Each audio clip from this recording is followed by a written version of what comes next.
So that was a delayed recording. Sorry about that. We just missed the introduction, but we're about to hear from Tim and Jasmine and Lindley about today's conversation.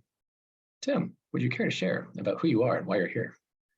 Sure. Thanks so much, Brian. It's been really great to meet you, to hear from you and meet you over the course of the last few years. I'm joining from the unceded sovereign lands of the Ngunnawal and Ngambri people in Canberra. Pay my respects to their elders, past, present, and those still to come. We have a tremendous amount of work to do in this settler colonial country to attempt to heal wounds of the past and move into the future together. And that's one of the through lines in my book, is thinking about how we got to where we got, how we got to where we are today, where we want to go together and how we can get there. And the combined kind of process of colonialism, capitalism, patriarchy, and all of these powerful forces in our world had a tremendous and continue to have a tremendous impact on this land. I've been involved in change making in various ways for most of my adult life and some of my younger life. Grew up here in Australia as the child of refugees and grandchild of Holocaust survivors, which had a huge impact on my thinking and my values and philosophy about the world. Certainly kind of being brought up to understand that none of us is ever going to be safe until we are all safe. And our worlds and our futures and our lives are thoroughly intertwined.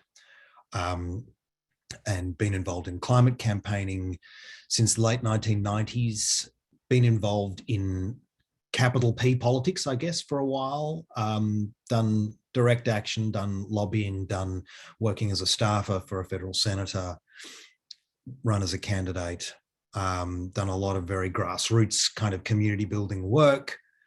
And it all kind of comes together in this book in various ways. So that's probably enough of an introduction from me. Oh, I guess the other thing to know is that I'm a musician as well, and kind of so that influences the way I think as well a lot, I think. Yeah, shall I hand to Jasmine for an intro? Thank you.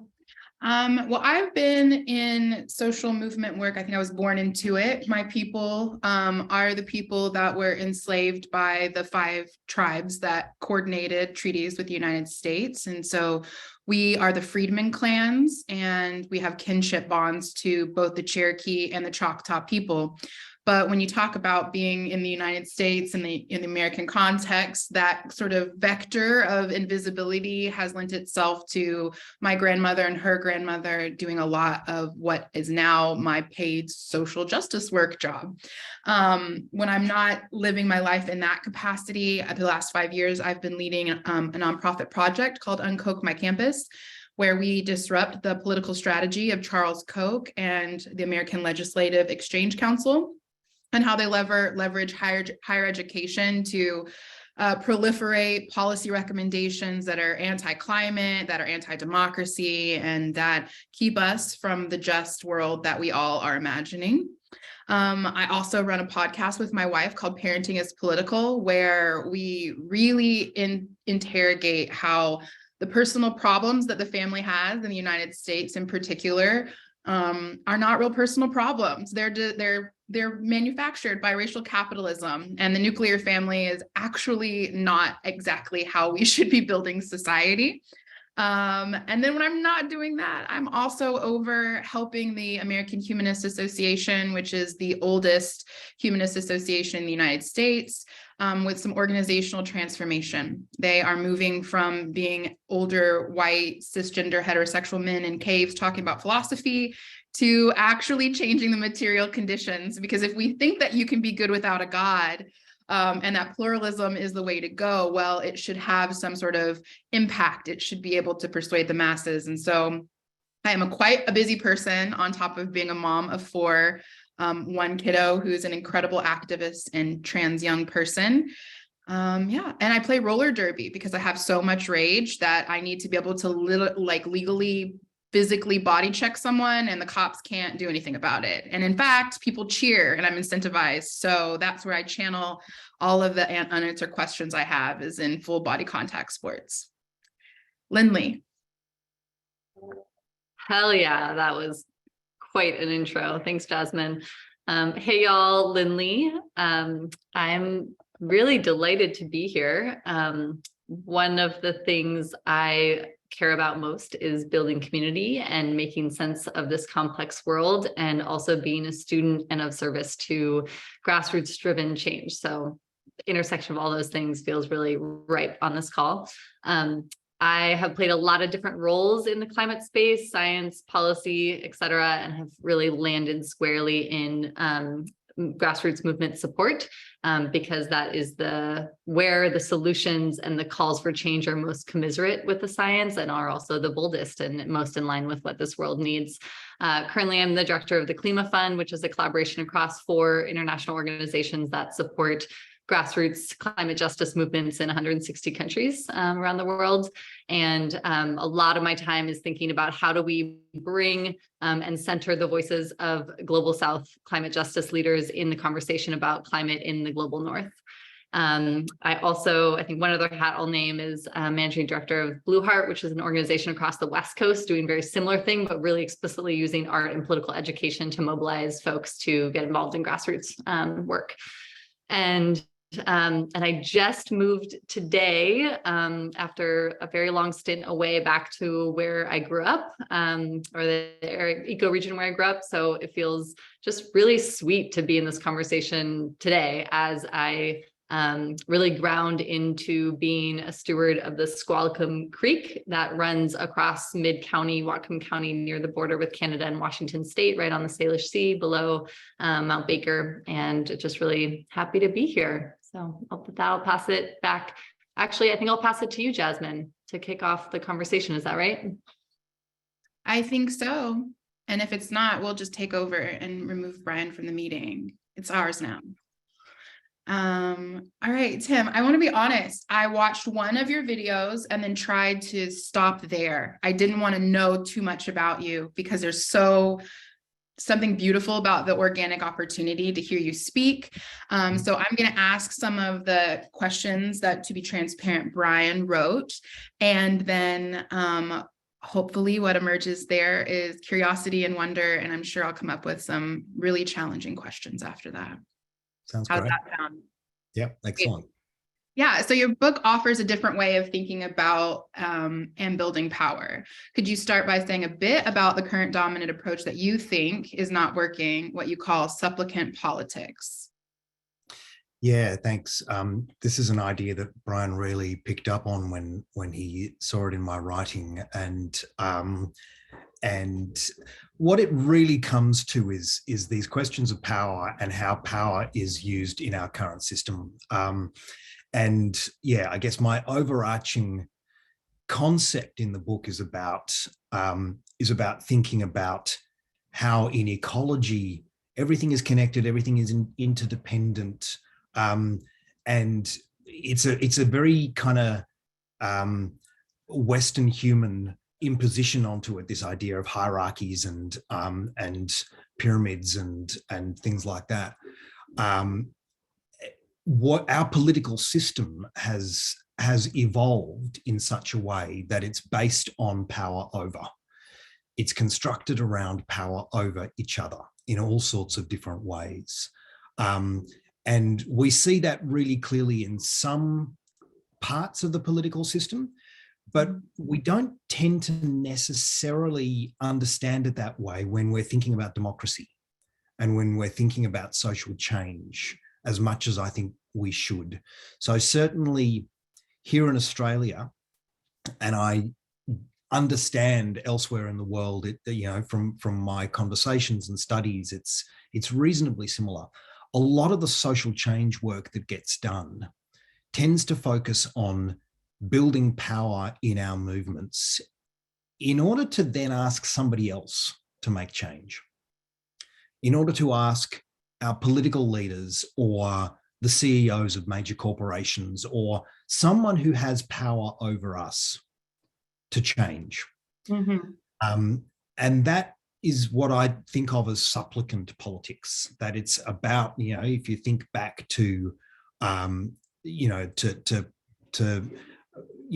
monarchical systems, if you wanted change, you had to ask the king to change the law. We're still kind of doing that in so many ways. Here in Australia, we're building these huge mass movements demanding action on the climate crisis, and we march down the streets in tremendous numbers. And our demands are that government changes policy, even though we know that government is beholden to the fossil fuel industry. Government is designed to maintain the status quo in so many ways, and they're not going to do it. We know they're not going to do it most of the time. So yeah, what I'm trying to think of is how we can flip that story actually, and be building power in a different way, be building power amongst ourselves to create the change ourselves in such a way that changes the way we do politics, in fact, in such a way that actually starts to build true democracy. That's fantastic. Thank you for answering that. Yeah, supplication always calls up my evangelical, Oklahoma and Arkansas, so very much entrenched in the evangelical traditions. And it's just a sort of Euro-modern, humble, quiet request. But Frederick Douglass taught us that power concedes nothing without demand. And my grandmama said, open mouths don't get fed, or closed mouths don't get fed. So Lindley, jump in there. Yeah, thanks, Tim. That was really great. I just want to go a little deeper because this feels like such an important substrate of the conversation that we're having today. I'm curious if you can talk a little bit more about why. So why are we, especially on this call as system change aspirants, why are we so easily wooed by centralized power, by this particular hierarchical form of power? When we, especially folks like us, we know what we're seeing isn't working. Campaigners, I think, have a lot of really lucid and conscious moments of seeing how they're part of reformist politics, and yet it is so difficult for us. So I'm curious to hear why you think that is, and then also to tack on why for supplicants like me, I see all the time how I'm compelled by strategies that ultimately uphold the status quo governance rather than what I really wish for. What would you advise, or what even in yourself have you experienced in terms of shifting some of those tendencies? So why is this happening? And then also what is the personal experience of shifting that tendency? Yeah, they're huge questions. They're all huge questions. The why I can give a relatively short kind of, slightly glib answer, I guess, is that we're told it's the only way. And that's become really, really entrenched in the culture of our world. That's, a lot of my political philosophy owes a lot to Antonio Gramsci, who wrote about the theory of hegemony, hegemonic power being power which is held both through control of the institutions, which is very much the case, control of policing and military and institutions of government and all of that, but also through culture, through the ideas, the common sense that this is the way the world is. And I think that is just the most fundamental reason why we keep drifting back in that direction, because we're told that is the way of the world. We've been indoctrinated with this idea that humans are selfish and greedy, primarily, this idea of the fall, that's who we are and always will be, and therefore we need people to control us and to manage us, and that hierarchical power over is a fundamental part of human nature, even though we know, this wonderful book, The Dawn of Everything, that some of you may know, the final book by David Graeber and the wonderful David Wengrow, really go into so much detail about how much there is in our history that shows that we're not always like that. There are other ways of being and doing, and we have so many other examples and so many other stories. But I think in some ways, particularly in movements for change that are grounded in either deep historical injustices or in incredible urgency, such as the climate crisis, there's this really strong kind of view that, well, this is just one of the things that I've been told so many times as a climate campaigner working for deep systemic change is we don't have time for that. It's all very well to talk about systemic change, but we don't have time for that. And my rejoinder to that is there's no time left not to do everything. Actually, we've been working within the system for as long as I've been alive, and it's failing. So we don't have time not to change everything.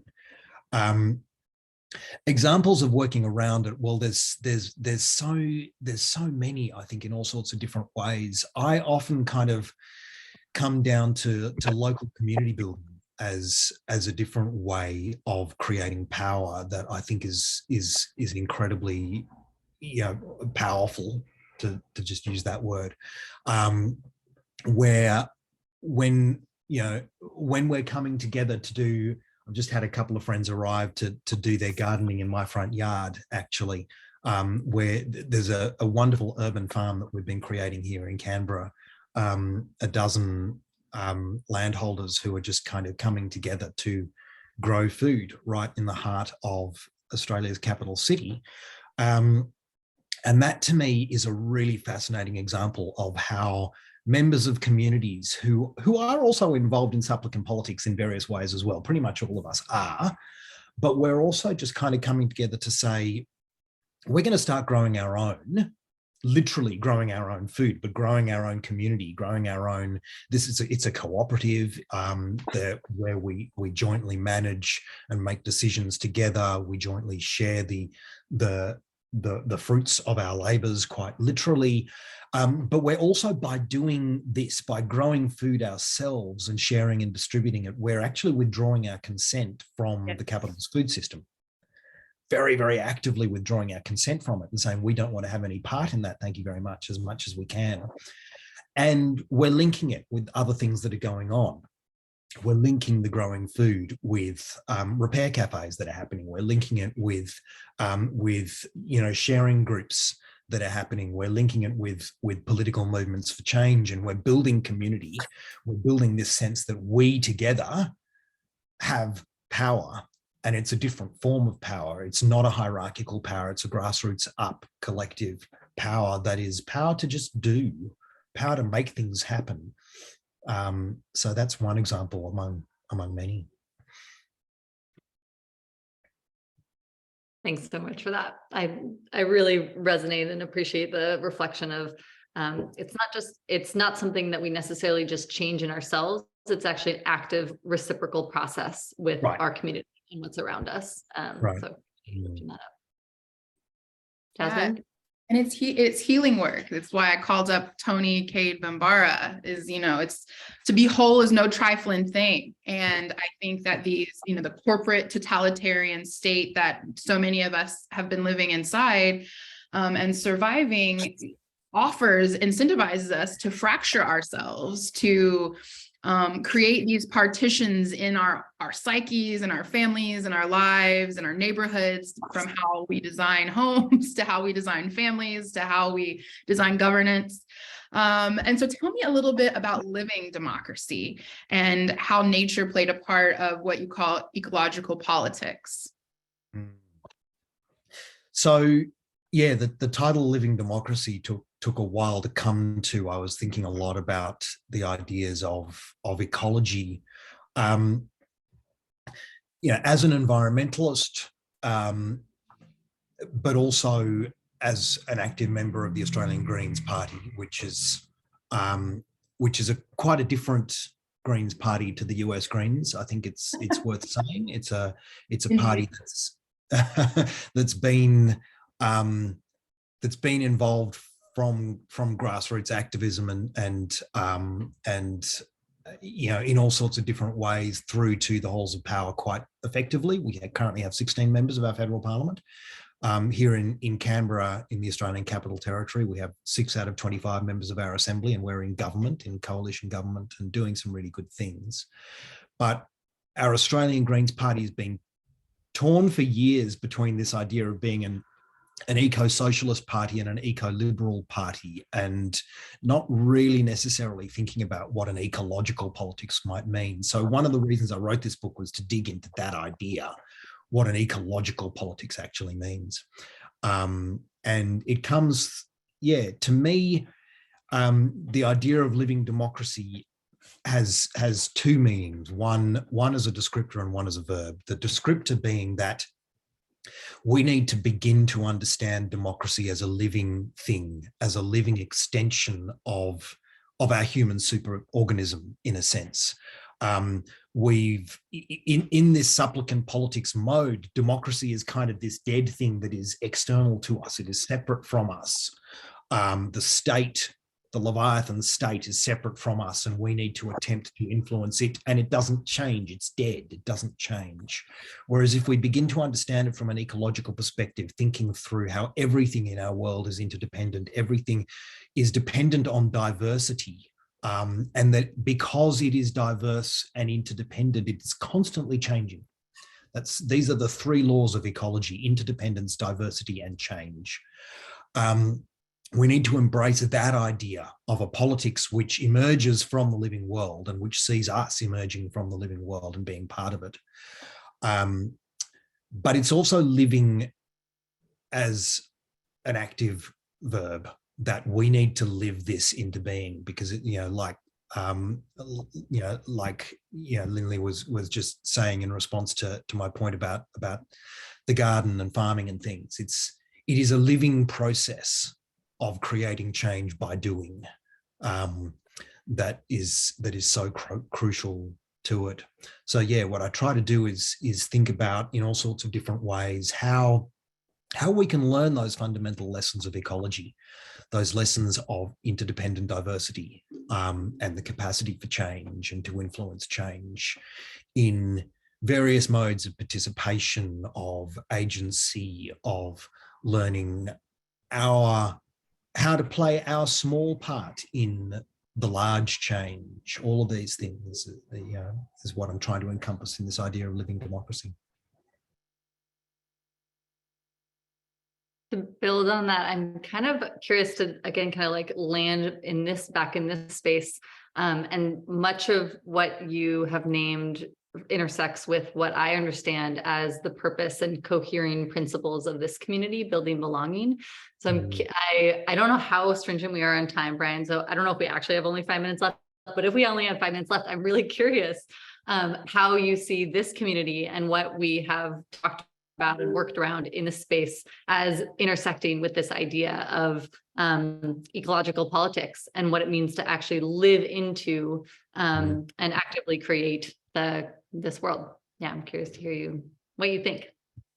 So as somebody who's been observing it through kind of having a look at what Brian's been writing and chatting to Brian and been involved in one of the previous conversations, it seems to me that it's very, very much along the same lines. And I think there's a lot of people doing similar things around the world in different ways at the moment, which is wonderful. That's what it should be.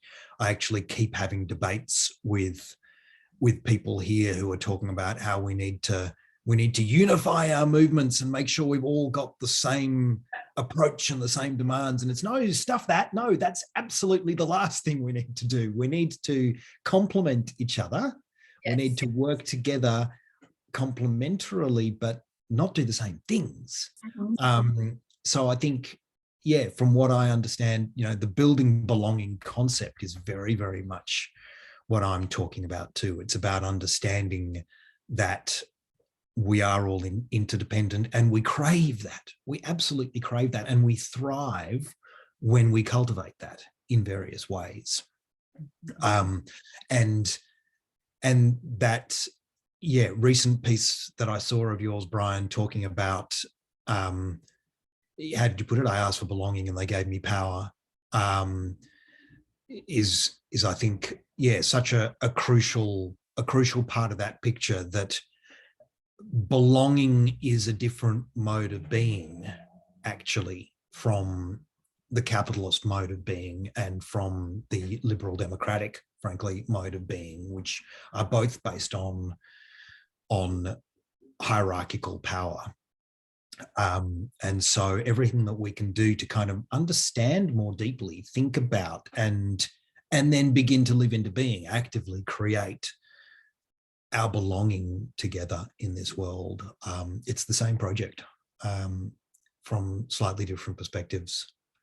So yeah, I'm always keen to see how various people are doing this in different ways. In the book, I talk about a whole lot of things from the remarkable work that that the Kurds are doing in Rojava, to the incredible work that's being done in Barcelona by Barcelona en Comú, to some fantastic examples in London of their participatory city work, through to, there's some really great examples here in Australia, quite a few really wonderful examples of grassroots up political processes that are changing the way we do politics, but are also changing the way we live our lives, the simply self-provisioning, all of these kinds of things that are going on that are creating belonging.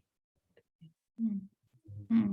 In the last couple of minutes before we slide into the plenary, tell me a little bit about the people you belong to. Who are your people? That's a lovely question. I think one of the things that actually brings me to that point about unity without uniformity is that I think I belong to a whole lot of different groups in various different ways, some more comfortably than others. I have a small family unit that I belong to. I have a partner and 2 children, which is my most intimate, belonging. I have a larger community, grassroots community around me here in Canberra that also has various overlapping parts. I have a larger family that's scattered around the country and around the world in various ways. I belong, but also really don't belong to the Jewish diaspora. And that's a really powerful tension in my being, that I feel deeply part of it and deeply connected to it, but I also feel deeply opposed to and excluded by it, to the extent that the diaspora in Australia often has a knee-jerk support for anything that is done by the State of Israel, which I deeply, deeply oppose and abhor. And that's a very interesting kind of tension in belonging. I will always belong to the Jewish community, but I do not feel like I fit as part of it a lot of the time. I belong to a musical community. I belong to a band that has been together for 27 years, and we're a really powerful kind of belonging unit. Mm-hmm. So all sorts of overlapping and tense belongings in various different ways. Thank you for sharing all those pieces of yourself with us. So I wanted to open the floor up to everyone before we go into our second breakout, and really, hopefully, a gentle provocation of, when we think about belonging, we are assigned belonging, right? We're assigned belonging through sites of trauma, through sites of power over and coercion. And many of us don't even think about it, right? Like immediately, me as a person with disabilities, I get an assignment of who I belong to, and it's a negative, right? These are the things you can't do. These are the things that you must do because of how, racial capitalism needs to keep me disabled and sick. So I want all of us to just step into this space. I would love to hear other people answer that question that Tim just answered. Like, who are your people? Who do you belong to? And have you ever really interrogated that some of the belonging that you're living into, some of the identity that you're living into, were narratives that you actually didn't consent? You're filling a role in a story that you didn't even really want to be writing. To echo Brian, when he said, I asked for belonging, they gave me power. I asked for power, and they're like, here's a seat at the table, and you can belong to the professional managerial class. And I was like, well, fuck, that's not exactly what I was talking about. So how do I, in an insurgent way, undermine that power? So I also belong to those groups of people. So open invitation, just come off of mute and share a couple minutes. I think we have until 55. Is that right, Brian? We have 3 minutes for this, 4 minutes. I mean, our time is ours to collectively use. Let's say we can do 10 minutes or so. I want to give people a chance to, for folks who have to drop at the hour, a chance to do so. But after this, we'll step into like a 15-minute or so breakout to kind of have a chance to talk a bit more, especially for folks who don't like to talk in plenary. Yeah. Michaela said, I think belonging requires tension and the shadow of aloneness. Yes.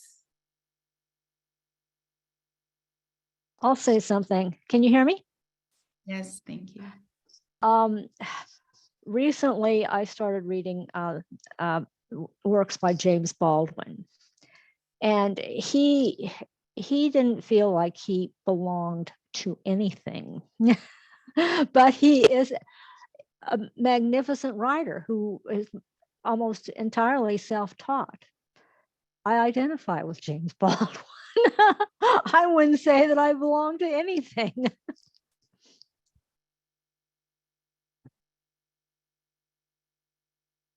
Michaela, I saw you come on camera. You were preparing to give us something. Well, I didn't want to be just a name and text in the chat box as much as I can default to that. But I thought I could unpack a little bit of what I shared in the chat. Yeah, I feel like that tension, and I guess I was resonating with what Tim shared in terms of feeling like a part of a group, but also not feeling like part of a group, and that dissatisfaction and discomfort. And I personally feel like that's kind of required. I think that's like that feeling, that felt sense is necessary in order to feel the opposite, in order to know and recognize what belonging actually in an embodied way feels like.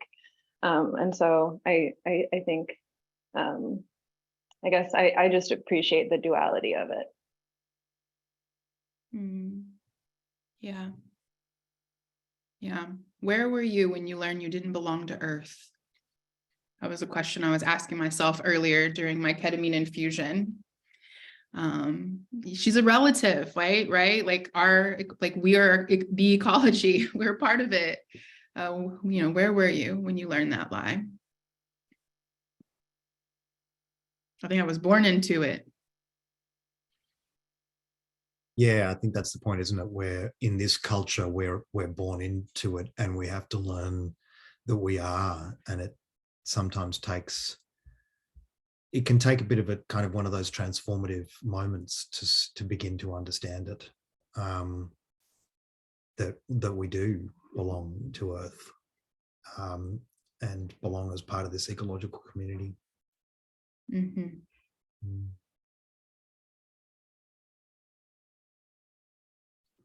I can just make an observation about something that we've noticed and kind of remarked upon inside Building Belonging is that many of the folks who are drawn to this space end up being, I don't know if I quite put it the way Phyla did. I'm not sure we don't belong anywhere, but a lot of folks straddle worlds and cultures. There's a lot of like third country nationals or first generation immigrants or diaspora members, people who've kind of like feel the draw of belonging, but also that tension that Michaela was speaking to.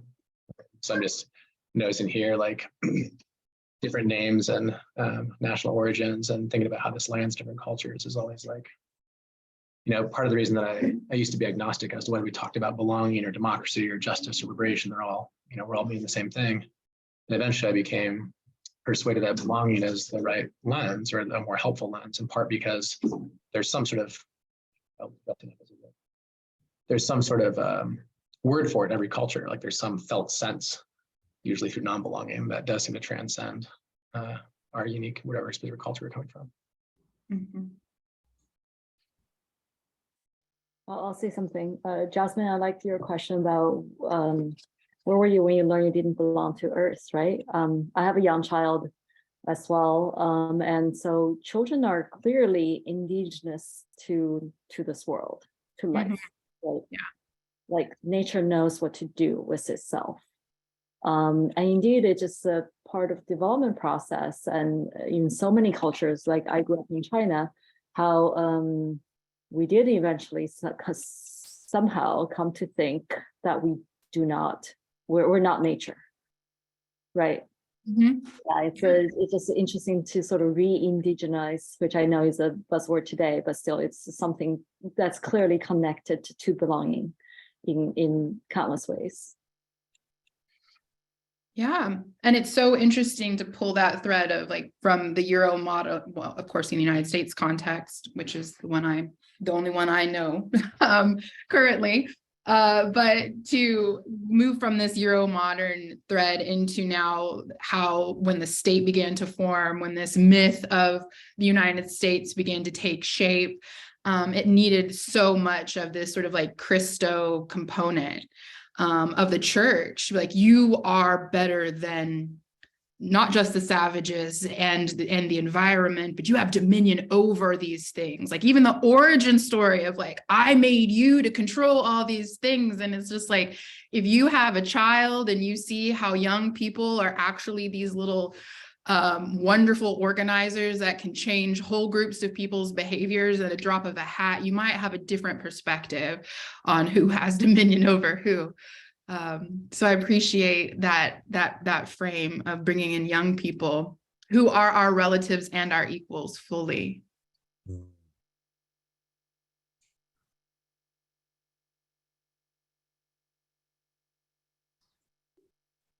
Anything else as we transition into our next piece here?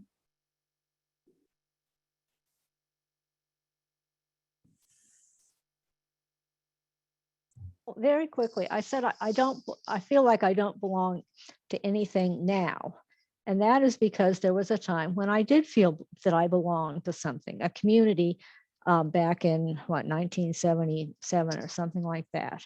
It was a true community. And that is my standard for judging relationships now. And it's never been reproduced. Mm-hmm. Mm-hmm. Well, maybe we can do a little check-in here, folks. So the intention is to spend another 15 minutes or so in a breakout and then come back for a little time together before we close.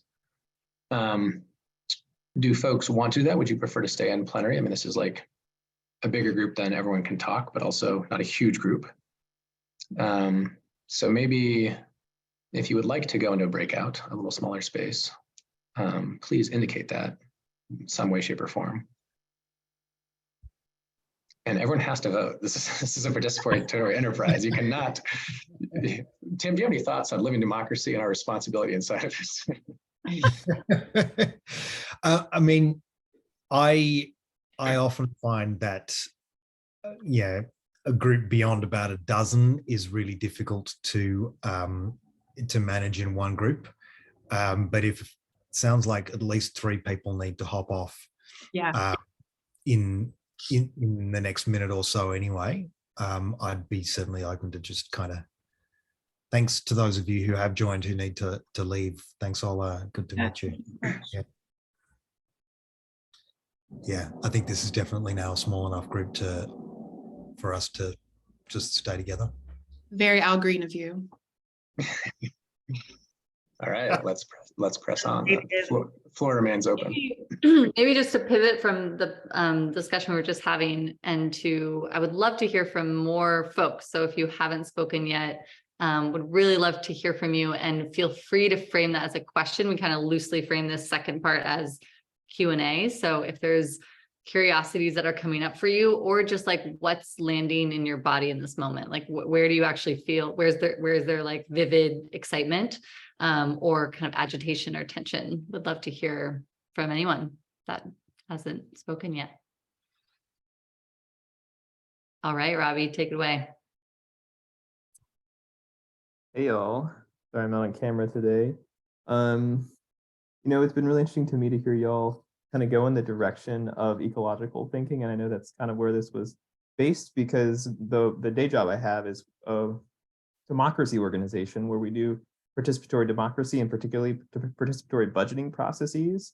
So I was just curious for Tim and other folks if that's been a direction that you explore in the book, or if that's been a space. And I hear some folks who work with nonprofits and grants, and was curious about participatory grant making, and if, Tim, that's what you're kind of looking at when you think about living democracy, or if you're continuing to kind of frame it within that ecology lens, which I resonate deeply with, and maybe think about like kind of the intersection between ecological thinking, and maybe that more kind of questions around power and fairness and decision making and how that manifests.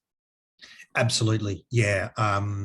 Yeah, it's interesting that that hasn't come up explicitly until quite now, but yes, participatory democracy is absolutely fundamental to my practice and to my thinking. I think it is a much more ecological form of decision making.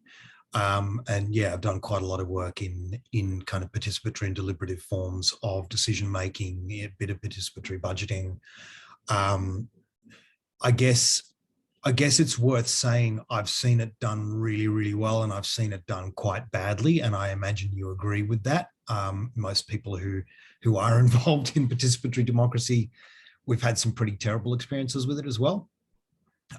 The same with any kind of consensus decision making. A lot of the groups that I'm involved in, including the Greens here, work formally on consensus. And often that is well facilitated and goes very well, and sometimes it's a complete debacle.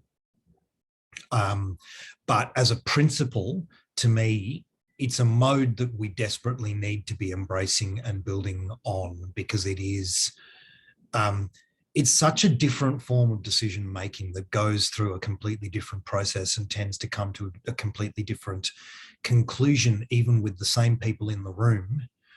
Asking the same questions. That's one of the beautiful examples I go to in my book quite a lot, is the work that a friend of mine, Amanda Carl, does in parts of Australia that are thought of as in transition out of fossil fuels.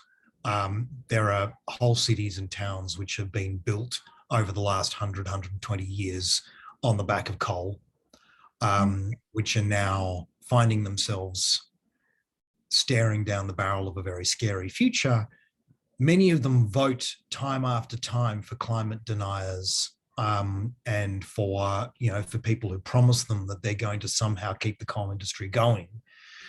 But Amanda brings them together in participatory processes where she gets them to sit down and think about their common future in various open different ways, and they come out of those meetings with these grand plans which tend to then actually start getting implemented to develop renewable energy cooperatives together and to start community urban agriculture, and to do all of these things that we're talking about. But they'll vote against it, and they'll absolutely tooth and nail oppose it. If you ask them to vote, if you ask them to go through a representative democratic process, they'll oppose it. If you ask them to go through a participatory democratic process, they'll embrace it.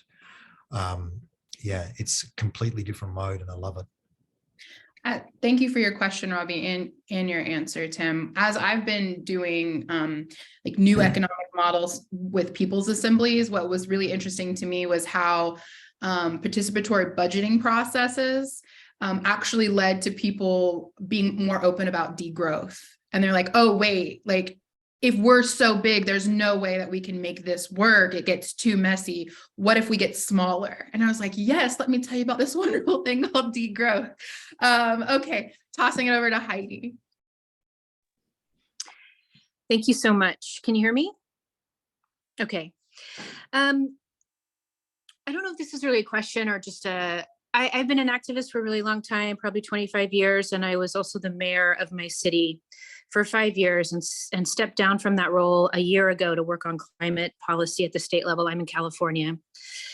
And I am in a predominantly white, affluent community. I'm in San Luis Obispo on the coast of California.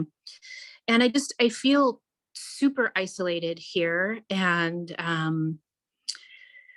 I don't feel a sense of belonging here after all going through all of that, but really sort of seeing the very, I don't know, I would say white supremacist root, which is core to this whole country, certainly, but feels very present here, and other things. But I also hear my own like judgment in my feeling and my relationship to this community. And I guess I'm struggling with, if you feel disconnected from your place, the environment specifically that you're in, do you like overcome that and double down and find belonging, and open up more, or whatever the mechanism is? Or do you move to a place that is more resonant? And is there some kind of, I don't know if it's copping out in that. I just have an inquiry in that, and I don't know if that's even a real question or if there's an answer to that. Oh, before I was in social movement work, I was a licensed therapist, and my licensed therapist antennae started wiggling whenever you were asking your question. Tim, do you have an answer for the question? Again, I don't think there's one answer. I think there's multiple answers depending on where you are in your journey. Yeah. I guess I've often responded to people kind of saying, like our awful prime minister who we just voted out at our last election, there were, as always, there were all of these progressive people who were saying, if Morrison gets re-elected, I'm moving to New Zealand, kind of thing. And it's like, well, yeah, I mean, you could do that, or you could stay here and fight and work to create change. On a micro level, I also think there's every justification in saying that's not where I am at this point in my journey, and it is right for me to find a different place to find my belonging. I think it's entirely justifiable to do that. But I also absolutely believe in the importance of those who feel that they can do it well to do that work of trying to bring together people in ways that may seem very hard and in some ways may seem impossible. I had a really fascinating conversation just recently where I was co-facilitating a conversation on having difficult questions that we opened with the point that we need to come into really difficult conversations. Like one of the fundamental points that we were discussing at that time was the incredibly difficult conversations that are happening across a lot of progressive movements around trans rights, that some of the older members of our movements are finding it really difficult to grapple with. And the conversations tend not to go well because we tend to find ourselves defining each other in various ways and then slipping into those definitions. And that we need to actually come into these conversations with the fundamental belief that everyone can change. And that is really hard to believe sometimes when people are questioning your very humanity, or your child's very humanity, or your close friend's very humanity. And so one of the questions that did arise was from a fellow Jewish member of the group who was saying, yes, sure, everyone except Nazis. I'm not going to believe that of Nazis. And I mean, yeah, sure. But also we have to believe that of Nazis, don't we? We have to believe that of white supremacists. We have to believe that everyone can change, because they do, actually. They do. And if they don't, what's our answer to it? We need to. So I think, yeah, I guess that's a long, complex way of saying, I think if we have the energy to stay where we are and put in that work of creating belonging, even where we don't feel it might look obvious how, it's worth doing so. But if your point of your journey is that you actually need to find a space somewhere else to do that, that's totally reasonable and justifiable too, particularly by the sounds of things you've been at this for a very long time, and you deserve to kind of have a space where you can find it easier for a while too. Yeah, Heidi, I've been in the same boat as you. I lived in the neo-Confederate South, as a Afro-Indigenous, a queer woman with a trans child, right? With a Scottish partner who is non-monogamous. Of all of the ways that we could figure out how to not fit into where we were born, we did. And what I had to learn was first to attend to the despair that I had internalized, and that the despair wasn't mine. It belonged to capitalism, and it belonged to this place where there is a lack of imagination. And the next thing I had to also remind myself is that movements don't remember self-made martyrs. And that's what I was doing. I was like, and no one else will do it if I have to stay here.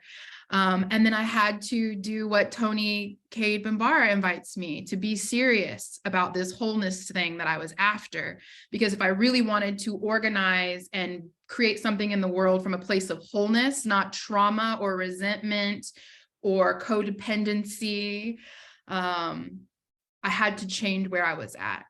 And I had to do that. And sometimes it's a physical change, sometimes it's the groups that we're in, but understanding the beauty of social movements and the beauty of abundancy is when one of the people in our front lines moves back because they need to take a rest, there are others who will step in that line and link arms. And it's okay to give yourself permission to rest. Capitalism is designed to deplete us and make us grind ourselves down.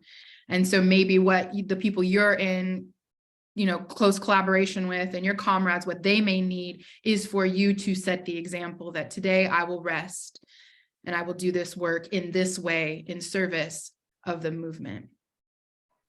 Well, I'd like to say that I volunteer with Public Citizens Democracy Program. And we do these actions, we get on these Zooms and so forth. And Public Citizen has a magnificent civic culture. So this, I won't say I belong to it, but this is something I participate in. It's a national thing. I got into a big fight with people in my town. I'm done with them, but I do work in neighboring communities. And what I try to do is spread the civic culture that Public Citizen practices, where we don't get into all these crazy personal petty things and cliques and all that, which really poison most organizations.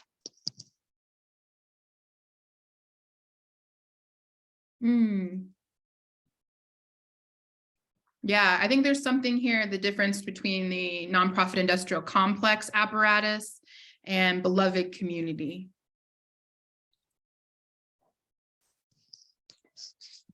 Well, I found that Public Citizen, it's not love, it's a civic culture.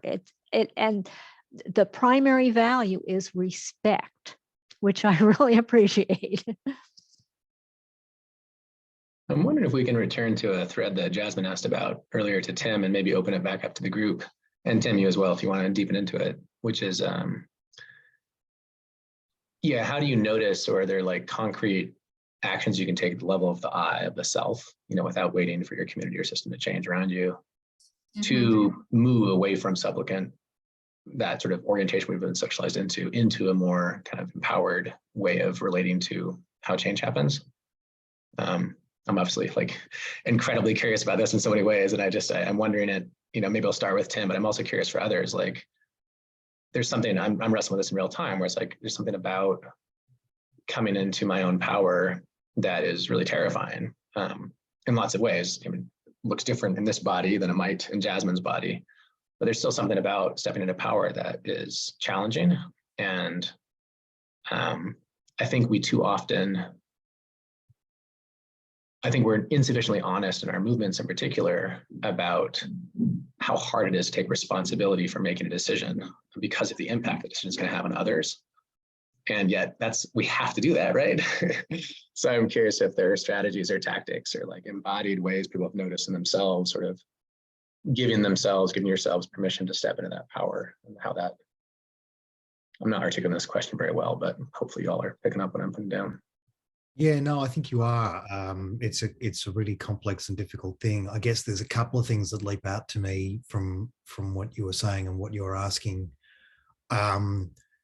One is that our Western capitalist patriarchal system tells us that when we're stepping into this position, we're doing it on our own. That's one of the things that makes it so scary. And we should never be doing it on our own. We always need to find the people to do it with. And once we find those people and we're doing it with them, it's a different process. And it's usually a much more joyful and safe process, because we know, yeah, like Jasmine was just saying, we know that when we need to step out for whatever reason, there are others there who'll catch us and who'll catch the work. And that's just such a different, it's such a different process. And I think the other reflection I have on it, which I think we discussed in our last conversation, but maybe it was a different one, is the difference between power and leadership. Yes. And that we're all called to lead in our own way, but we're not called to take power over others. Leadership is a powerful position, but it's our responsibility in this kind of mode to think of how we lead with others and how we lead others collectively and in a participatory mode rather than telling people what to do. It's scary, because we're told that leadership is about telling people what to do, and that's confronting. And so it should be, because it's not a good thing to do. So yeah, there are a couple of observations on that. What do others think? There's so much reparenting that has to happen in that space, because so much about how patriarchy and capitalism and anti-Blackness, global anti-Blackness has trained us just to be so coercive about how we handle young people. And we're running our families and the youngest citizens in our systems as though they are commodities for a future machine to grind up. And so we teach them to comply and we teach them to be subordinate. And it takes little practices that shift in big ways. Like, I don't teach my children to not speak to strangers. I say, you should speak to strangers. Those are your neighbors. You coexist with these people and you may need them and they may need you one day. And so my kids are just very chatty in public spaces. We get into other people's arguments that they're having on the street and ask what's up, so just things like those kind of practices that help change your psyche, that inform how your body feels in space. Even seeing people practice eating in this space is a big one, because everyone's always so apologetic for feeding themselves or living their life in the Oculus. So yeah. I love that, Jasmine. And I think this connects to, in the chat earlier, Brian was, one of his shares was, whether or not freedom is terrifying. And I think this is all connected, right? Like, are power and freedom terrifying in some way? And again, like, I look to my child and these things are not terrifying. We know exactly what to do with freedom and emergence and magic and all that. So it is so much about like relearning paradox and how we can actually like make our freedom with each action, right? And take the power that is appropriate when we are comfortable with paradox. And I think Lewis Gordon would say, whose psyche are you wearing right now, right? Like, if you can have multiple consciousness, is it the indigenous psyche that says that freedom is terrifying, or is it the psyche of whiteness? Is it the psyche of the capitalist bourgeoisie class, or is it the psyche of, the working people? And we are able to put on different ways of knowing. And these days, freedom doesn't feel terrifying to me.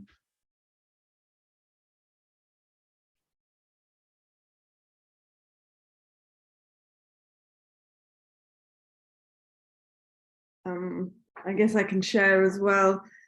Welcome. I'm so glad to hear your voice. So I was a professional firefighter in Munich, Germany for 12 years.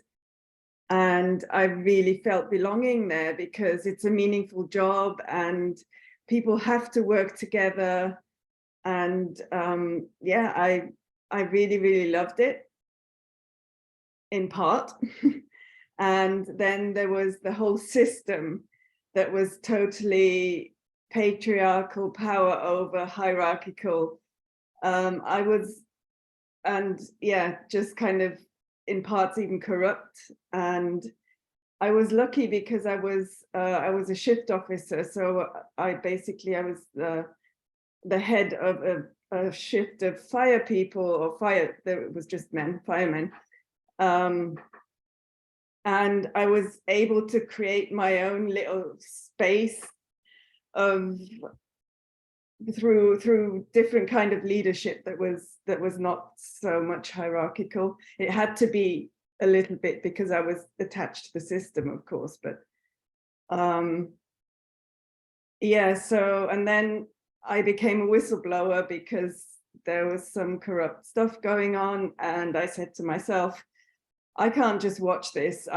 Everybody kind of knew, and I basically went an official path, so I didn't do anything wrong. They couldn't throw me out or anything, but they socially isolated me.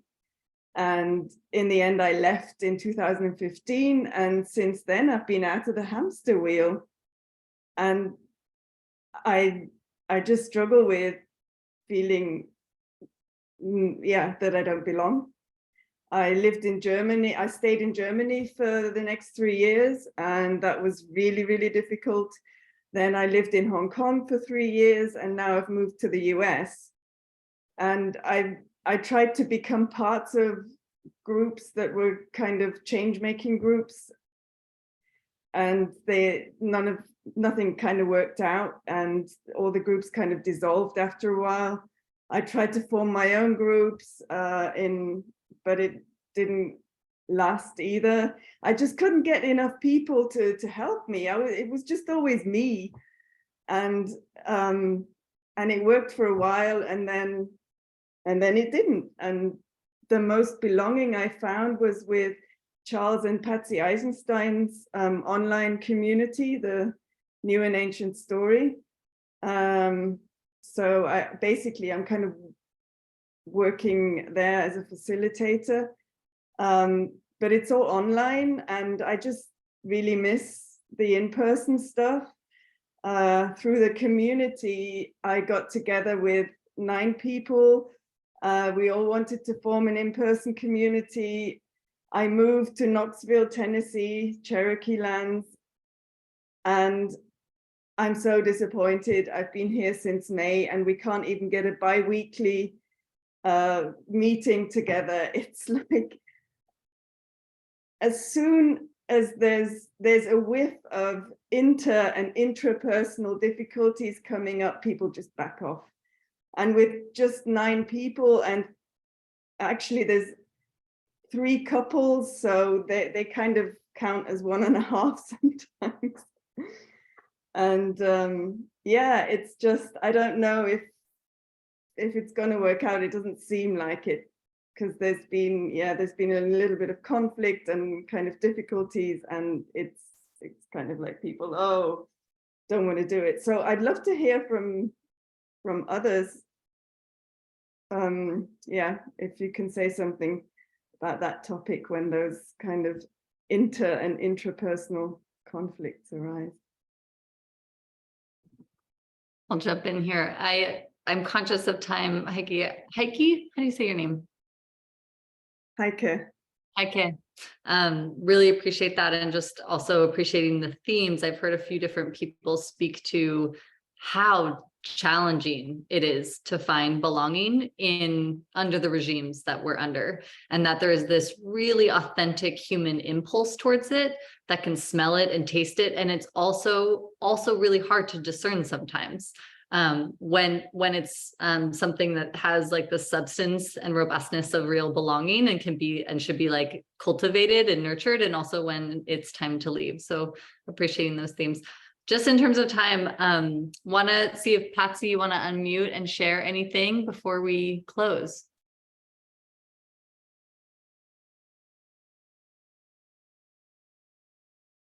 I know you're driving. Hello. Hi. My apologies for not being able to be present today, because I misunderstood the format of this webinar. It's so precious to me to hear everybody's voices, and I have a lot of insight that was forming, and I hope that I have an opportunity to share somehow, maybe not directly with you, but even if I share this insight with others, that will be the extension of your contribution. So thank you for letting me be here today.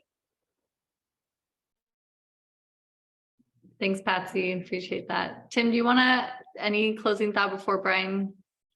Yeah, sure. Thanks. Yeah, thanks, Patsy, and thanks everyone. Heike, if I can just add, I would also very strongly suggest having a look at Sarah Schulman's book, Conflict is Not Abuse. It's I deeply empathize with where you find yourself. It is really hard, and it's so deeply ingrained in the way we relate to each other in our system that when you start to get these interpersonal conflicts, you need to avoid them somehow, and that you need to kind of either step away or just kind of let them fester until it gets so bad that you end up tearing it apart. And it's one of the most crucial things, I think, in this building belonging process, or in working out how to make groups work well, is that we actually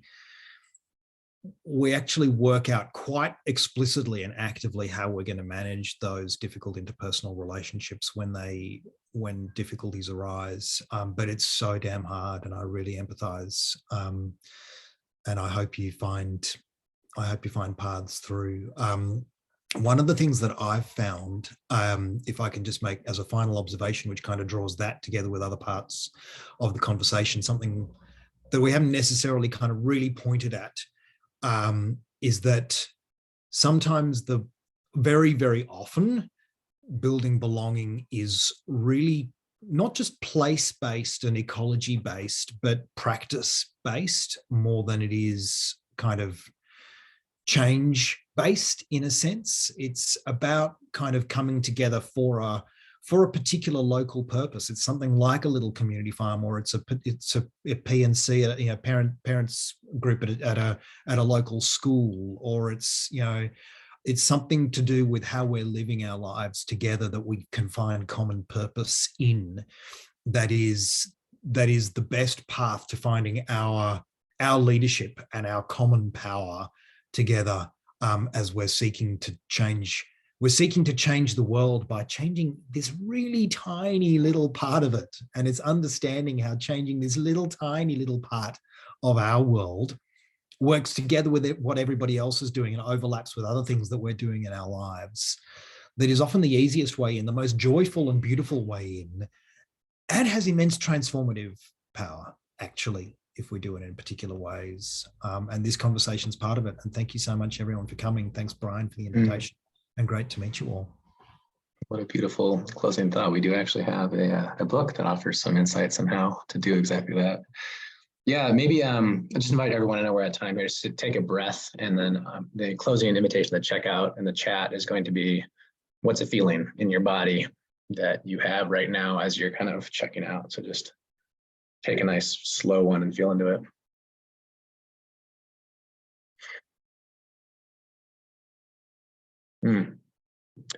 Invite folks to please drop that in the chat as you feel called. Yeah, just deep thanks to Tim for your work. I know putting a book in the world is a real thing, and so thank you for doing it and jump through the hoops that made that possible. And grateful for Lindley and Jasmine to help shape this conversation. And for all of you, I mean, the reason we want to do these in this format, the reason, Patsy, this is not a webinar, is because there's so much wisdom here on the call that's not the people who have been invited to present. And so part of what we're trying to do in building belonging in these spaces is, yeah, let's learn from folks who have established some things, but let's not stop there. There's lots of other wisdom that's present, and how do we invite people's gifts from where they sit? And yeah, so the feeling I'm feeling in my body is, yeah, like a real grounded kind of gratitude and real appreciation for what's been shared here. Invite folks to drop as you need. The last thing to say is just, in building belonging, we're just finishing, we just launched our third stewardship circle, new leadership body. Jasmine is part of that, as is Trina, as am I. And in 2023, we'll hopefully be launching some new membership cohorts, groups that we can bring folks into. So hopefully will be an opportunity to get involved if you'd like. We'll continue to try to find other ways to do this, to create space for connection. Yeah, just really appreciative for everything you all are doing. Best wishes for the winter and summer solstice, Tim. May you all have a relaxing holiday season. Invite you all to come off mute and say goodbye in whatever way feels good for you. Bye all. Y'all. Bye. Bye, wanna go? Appreciate you. Be well, y'all.